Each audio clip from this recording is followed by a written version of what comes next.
Halo anak-anak ibu semua, kita kembali bertemu dalam sajian pembelajaran atau lanjutan materi tentang lamaran pekerjaan. Pada poin ini kita akan bahas mengenai unsur kebahasaan surat lamaran pekerjaan. Nah, pada bagian ini kita akan membahas mengenai KD 32, yaitu memformulasikan unsur kebahasaan surat lamaran pekerjaan, yaitu kita akan bahas unsur kebahasaannya. Yang pertama, unsur kebahasaan yang terdapat dalam surat lamaran pekerjaan, karena minggu yang lalu kita sudah membahas mengenai surat lamaran pekerjaan, bahwa di dalam surat lamaran pekerjaan itu adalah susunan dari beberapa kalimat yang memang itu adalah kalimat yang dibuat oleh seorang pelamar untuk melamar, untuk memperoleh pekerjaan pada sebuah perusahaan atau instansi. Maka pada saat ini semua kalimat-kalimat yang sudah disusun menjadi sebuah surat lamaran pekerjaan itu akan kita bahas tuntas, kita kupas kira-kira unsur kebahasan apa yang terdapat di dalamnya. Maka yang terdapat di dalamnya yang pertama adalah ejaan dan tanda baca. Yang kedua, diksi. Yang ketiga, kepaduan paragraf. Dan yang keempat adalah kebenaran dan keefektifan struktur kalimat. Untuk yang pertama, kita bahas dulu ejaan dan tanda baca. Nah, di ejaan dan tanda baca ini sering kita temukan dalam sebuah paragraf, dalam kalimat, ketika disusun menjadi sebuah surat. Maka pada ejaan dan tanda baca itu, yang pertama akan kita lihat yaitu pemakaian dan penulisan huruf. Nah, pada surat lamaran pekerjaan, pemakaian dan penulisan huruf ini sangatlah harus diperhatikan. Kenapa? Karena pada kalimat-kalimat yang akan disusun menjadi surat permohonan dari seorang pelamar pekerjaan, ia akan menggunakan kalimat-kalimat. Tentu kalimat itu haruslah berkaitan erat dan penggunaannya adalah memakai dan menulis huruf, yaitu huruf-huruf kapital. Nah, dalam surat lamaran pekerjaan, huruf kapital ini sangatlah penting pada saat kapan kita menuliskan, memperhatikan huruf-huruf itu dipakai, huruf-huruf itu menjadi huruf kapital. Nah, yang pertama dia pada awal kalimat. Ini akan selalu dalam ejaan bahasa Indonesia, bahwa penulisan huruf itu setiap awal kalimat haruslah huruf kapital.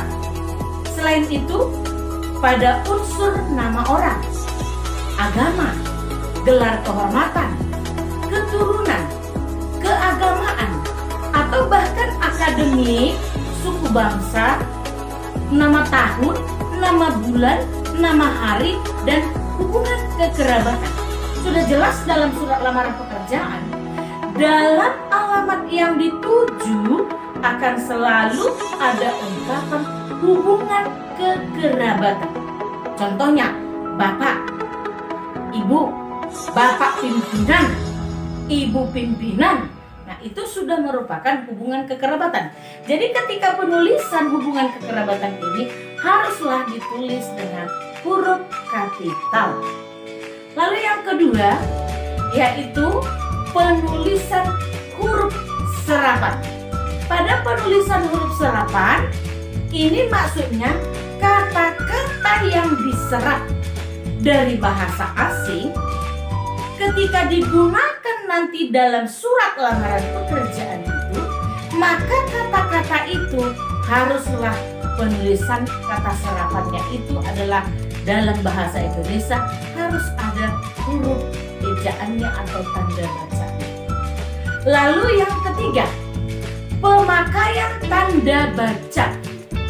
Pada pemakaian tanda baca untuk mengakhiri kalimat yang bukan pertanyaan atau seruan, ini biasanya digunakan tanda titik. Diletakkan pada akhir singkatan gelar, jabatan, pangkat, dan sapaan. Nah, pada kata-kata yang berikut inilah selalu digunakan tanda titik. Lalu penggunaan tanda koma. Biasanya kalau dalam surat lamaran pekerjaan, tanda koma ini digunakan untuk menunjukkan pemerinci. Maksudnya pemerinci di sini dalam kalimat yang memiliki subjek, objek, maupun keterangan yang lebih dari dua, maka dia wajib akan menambah atau menggunakan tanda koma. Lalu yang ketiga, dalam surat lamaran pekerjaan, tanda baca yang digunakan yaitu tanda titik koma. Nah, fungsi titik koma ini di dalam penggunaan pada kalimat-kalimat lamaran pekerjaan ini biasanya digunakan memisahkan bagian-bagian kalimat yang sejenis atau setara. Memisahkan kalimat yang setara di dalam satu kalimat majemuk sebagai pengganti. Dan yang terakhir adalah ejaan dan tanda baca ini adalah penulisan kata. Nah, perlu sekali di sini penulisan kata depan dan kata ganti. Kata depan apa? Kata depan di, kata depan dari, kata depan pada. Dan kata ganti di sini yang sering untuk penggunaan pada kalimat-kalimat dalam surat lamaran pekerjaan ada kata ganti. Kata ganti apa? Kata ganti orang. Ku. Kata ganti orangnya. Nah, ini kapan digunakan? Seperti kalau penutup surat lamaran pekerjaan, ada contohnya.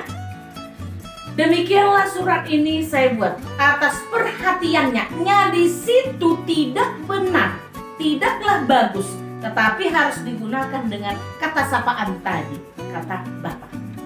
Nah, berikut ada saya sajikan sebuah surat lamaran pekerjaan kembali. Kemarin sudah saya kasih pada pembelajaran surat lamaran pekerjaan, tapi ini khusus untuk mengulas, mengupas kebahasaan yang terdapat dalam surat lamaran pekerjaan. Saya sajikan di sini. Mari sama-sama kita perhatikan. Sama-sama kita perhatikan ya. Lihat di monitor lampiran, tanggal surat, perihal, alamat yang dituju. Kemudian di sini sudah ada salam pembuka, isinya. Kemudian lanjutannya yaitu tetap masih isi dan penutup, dan ada tanda tangan. Maka selanjutnya adalah kita analisis dulu surat lamaran pekerjaan yang Ibu sajikan ini. Nah, setelah kita analisis dalam surat lamaran pekerjaan itu tadi yang sudah kita perhatikan itu, bahwa surat lamaran yang dibuat itu ada bentuk surat yang standar.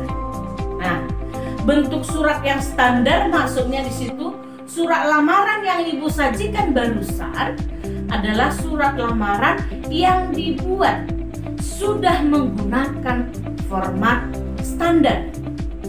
Lalu setelah kita analisis tadi bahwa surat lamaran itu adalah menggunakan bahasa yang baik dan benar. Kenapa? Karena penulisan surat lamaran itu sudah menggunakan kaidah bahasa yang baik, yaitu kalimat-kalimat pemerinciannya sudah bagus, kata ganti orangnya juga sudah ada, yaitu kata ganti orang ketiga, kemudian penggunaan tanda bacanya yaitu tanda baca titik, koma, dan titik koma sudah benar. Lalu kita analisis lagi yang ketiga. Bagaimana kira-kira kata pengantarnya? Nah, pada surat lamaran pekerjaan yang saya sajikan tadi, kata pengantarnya itu sudah jelas, singkat, padat, informatif, dan tepat sasaran. Kenapa? Karena pada surat lamaran yang sudah Ibu sajikan tadi, informasi lowongan pekerjaan itu sudah diperoleh dari media massa. Si pelamar mencantumkan dari mana diperolehnya informasi tersebut. Lalu, analisis yang keempat, penyampaian maksud surat pada isi surat. Nah, tadi sudah kita lihat di situ satu persatu bahwa penyampaian maksud surat itu sudah menggunakan kalimat yang jelas untuk melamar kerja. Namun kurang jelas menyampaikan posisi jabatan yang diinginkan. Nanti kita perhatikan kembali. Coba kita perhatikan dulu untuk contoh yang tadi itu kurang jelas dibikin pada bagian. Nah, ini dengan ini menyampaikan permohonan kepada Bapak agar dapat diangkat menjadi karyawan perusahaan. Jadi karyawan perusahaan ini apa namanya? Jadi harus kita kembali ke berikutnya. Nah, selanjutnya yang kita analisis untuk berikutnya adalah pemakaian tanda baca, yaitu tanda baca koma pada bagian penutup surat. Pada bagian penutup surat, seharusnya setelah kata pimpinan diikutilah tanda baca koma. Itulah hasil analisis dari surat lamaran pekerjaan yang barusan yang Ibu sajikan. Baiklah, selanjutnya kita akan membicarakan kira-kira apa ketentuan-ketentuan yang harus diperhatikan oleh seorang pelamar dalam menulis surat lamaran pekerjaannya. Harus dikaitkan pula dengan bahasa yang digunakan. Jadi ketentuan-ketentuan yang diperhatikan itu yang pertama, bahasa surat adalah bahasa yang baik dan benar.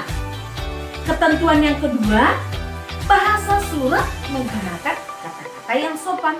Sudah jelas lah, kalau seseorang menulis surat namanya memohon, harus rendah hati, haruslah menggunakan bahasa yang sopan dan bahasa yang tidak menyinggung perasaan orang lain. Yang ketiga, bahasa surat berisi kata pengantar yang jelas, singkat, padat, informatif, dan tepat sasaran. Itulah kalau dikatakan bahasa pengantar, di dalam ini harus dikasih tahu apa atau mana yang menjadi informasi awal sehingga si pelamar pekerjaan itu membuat lamarannya. Lalu yang keempat, bahasa surat tampak dari tulisan yang bersih. Nah, jadi kalau menulis surat lamaran pekerjaan tidak boleh coret-coret, tidak boleh ditimpa-timpa hurufnya. Karena kita membuat surat lamaran ketika ditulis tangan, itu biasanya suratnya harus dibuat pada kertas yang resmi. Dulu kertas resminya adalah kertas segel, dan ini tidak asal-asal dijual. Yang bisa membeli ini atau tempat pembelian untuk memperoleh belangko surat yang bersegel hanyalah di kantor pos. Itu namanya kertas segel. Tapi sekarang tidak lagi seperti itu. Bisa menggunakan kertas HVS, tetapi supaya dia bersegel atau resmi menggunakan materai 6000. Maka bahasa surat harus tampak bersih tulisannya. Tidak boleh coret-coret. Dan kalimatnya itu harus ditulis dengan tegak bersambung. Itu pada umumnya.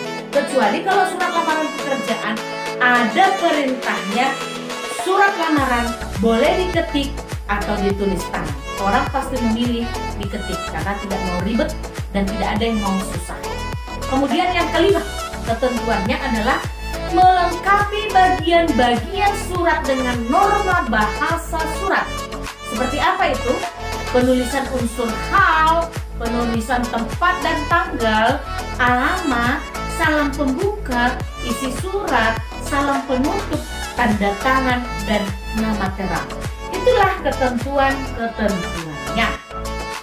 Lalu untuk yang kita bahas adalah poin yang kedua. Tadi itu bagian ejaan. Sekarang yang kedua adalah bagian diksi.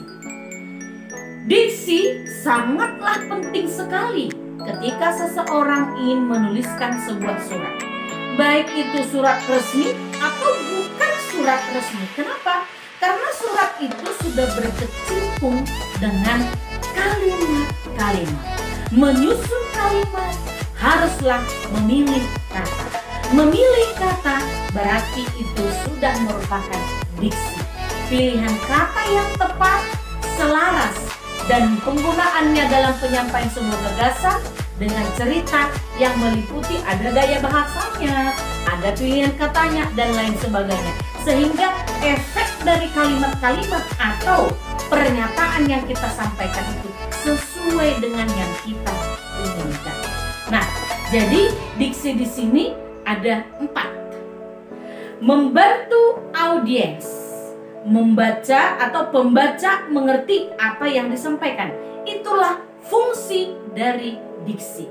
Fungsinya tadi 4. Diksi ini sangat berfungsi membantu audiens. Itu yang pertama. Yang kedua, diksi ini sangat berfungsi sekali untuk menciptakan aktivitas komunikasi secara tertulis sehingga dia menjadi efektif dan efisien. Dan diksi ini juga berfungsi menjadi lambang ekspresi kita ketika kita menyampaikan pernyataan permohonan kita kepada seorang atau pada perusahaan. Lalu fungsi diksi yang terakhir adalah menyampaikan ide, menyampaikan gagasan, menyampaikan pikiran. Karena kita sudah memilih diksinya, berarti gagasan dan ide itu bisa tersampaikan dengan cepat. Selanjutnya kita akan bahas bagian yang ketiga, yaitu kepaduan paragraf. Kepaduan paragraf itu supaya terhubung antar paragraf yang di atas dengan yang di bawah harus ada kepaduannya supaya menjadi klop, kawin, dan menyatu. Maka yang menyatukan itu ada 4, yaitu kata ganti atau pronomen. Nah, maksudnya di sini kata ganti itu kata yang dipakai untuk menggantikan orang, untuk menggantikan benda. Maka kata ganti itu ada kata ganti umum, kata ganti penunjuk. Kata ganti penunjuk biasanya digunakan itu, ini. Lalu yang kedua, konjungsi antar kalimat. Nah, konjungsi sudah jelas-jelas menghubungkan kalimat yang satu dengan kalimat yang satu, frasa yang satu dengan frasa yang satu, antar kata dengan kata, antar klausa dengan klausa. Kemudian pengulangan atau dikatakan repetisi. Ini adalah memeroleh kepaduan dengan cara mengulang kata. Mengulang kata-kata tertentu atau kata pokok atau kata penting. Itulah yang dikatakan pengulangan kata atau repetisi. Dan yang terakhir untuk kepaduan paragraf yaitu suatu kata atau frasa khusus atau memiliki suatu arti khusus yang terkandung dalam kelompok, jenis, atau satuan tertentu. 4 hal inilah yang akan dibahas pada kepaduan paragraf. Nah, kemudian kita bahas pada kebahasaan surat lamaran pekerjaan. Yang terakhir adalah kebenaran dan keefektifan struktur kalimat. Nah, kebenaran dan keefektifan struktur kalimat ini diperhatikan atau kita harus melihat dari ke-6 sisi. Sisi yang pertama, kehematan. Nah, di sini seorang pelamar yang menulis surat lamaran pekerjaan itu haruslah menghindari pemakaian kata yang tidak perlu. Kemudian yang kedua, kesatuan. Di sini kesatuan memiliki keseimbangan antar pikiran dan gagasan. Lalu yang ketiga, ketepatan.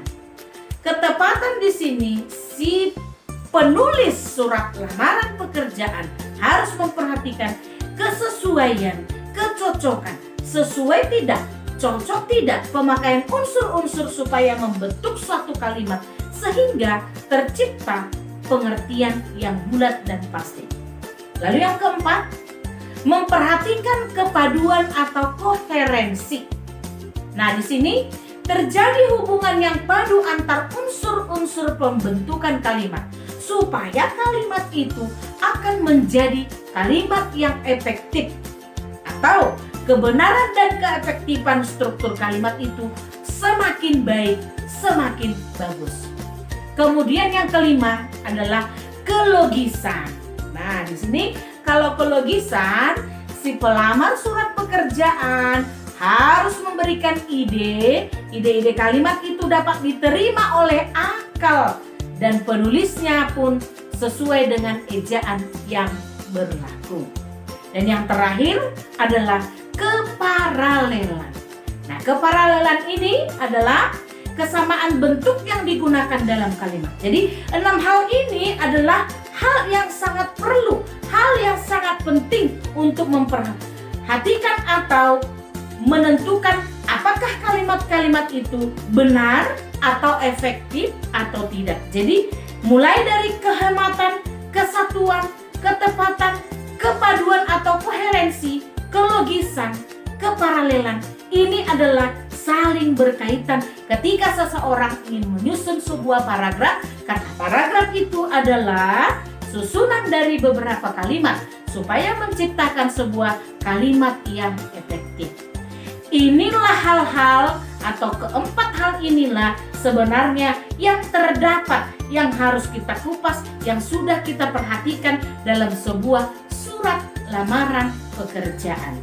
Nah, saya pikir inilah materi yang bisa saya sajikan dan bisa saya sampaikan khusus untuk pembahasan kebahasaan yang terdapat dalam surat lamaran pekerjaan.